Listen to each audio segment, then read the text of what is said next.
16 दिवस एखादा मोठा नेता एका राज्यामध्ये थांबतो आणि तिथली निवडणूक जिंकतो आणि तिथले नेते काय करतात तर सत्ताधारी केंद्रातल्या सरकारच्या विरोधात राज्यामध्ये वाद निर्माण करतात, दादागिरी करतात, धमकी देतात.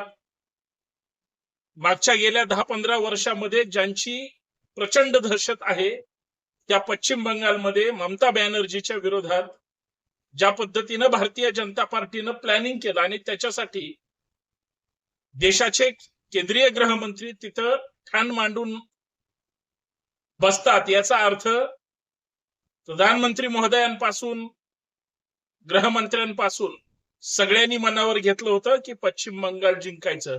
पण 16 दिवस तिथं राहून काय केलं या प्रश्नाचं उत्तर शोधायचं असेल तर पश्चिम बंगाल जिंकलं असं थेट उत्तर असेल, पण कशाच्या विरोधात? पश्चिम बंगाल मधल्या दादागिरीच्या विरोधात, रोहिंग्यांना समर्थन दिल्याच्या विरोधात, जातीयवादाच्या विरोधात, धार्मिक विवादाच्या विरोधात, कशाच्या विरोधात? आणि त्याचं फळ सत्ताधाऱ्यांना मिळालं